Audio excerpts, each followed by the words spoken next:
کسی کا اہم مجھے کاٹ رہا ہے اور کسی کا وہم مجھے جلا رہا ہے اور کسی کی لا علمی مجھے پریشان کر رہی ہے۔ السلام علیکم، میرا نام ہے اعجاز کلزم۔ ایک چرچ کے اندر ایک پادری نے اعلان کیا کہ جن لوگوں کو جنت چاہیے وہ میرے ساتھ رابطہ کر سکتے ہیں۔ بہت سارے لوگوں نے بڑی بڑی رقم دے کر جنت خرید لی، مگر وہاں پر ایک عقل مند شخص تھا۔ اس نے بہت سمجھایا کہ یہ پادری تم کو گمراہ کر رہا ہے، ان کی باتوں میں مت آؤ، لیکن اس کی بات کو لوگ نہیں سن رہے تھے۔ اس نے پھر کچھ اور سوچا اور اگلے دن وہ چرچ میں گیا اور اسی پادری سے ملا جو جنت بیچ رہا تھا۔ اس پادری سے کہا کہ جناب مجھے دوزخ چاہیے، مجھے جہنم چاہیے۔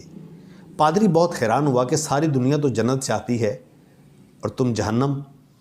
بہرحال پادری نے بغیر سوچے اسے کہا کہ 3 سکے لگیں گے۔ اس آدمی نے 3 سکے نکال کے دے دیے اور کہا کہ مجھے جہنم دے دے۔ پادری نے ایک چھوٹا سا کاغذ لیا اور اس کے اوپر لکھ دیا کہ جہنم کے دستاویز۔ وہ آدمی وہاں سے نکلا اور شہر کے چوراہے پہ اس چوک پہ آ کے کھڑا ہو گیا اور چلانے لگا کہ میں نے جہنم خرید لی ہے، یہ دستاویز میرے پاس موجود ہیں، اب کوئی بھی جہنم میں نہیں جائے گا، اس لیے اب آپ لوگوں کو جنت خریدنے کی ضرورت نہیں۔ جانتے ہیں یہ شخص کون تھا؟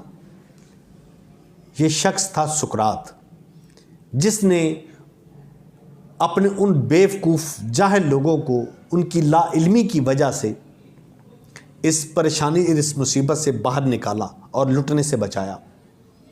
یاد رکھیں، کوئی بھی شخص، کوئی بھی انسان آپ کو جنت اور دوزخ کی چابی کا وعدہ نہیں کر سکتا۔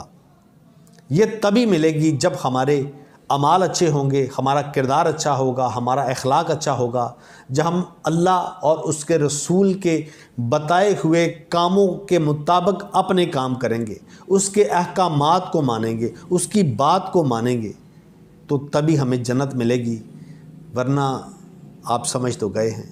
اپنا بہت خیال رکھیے گا۔ السلام علیکم۔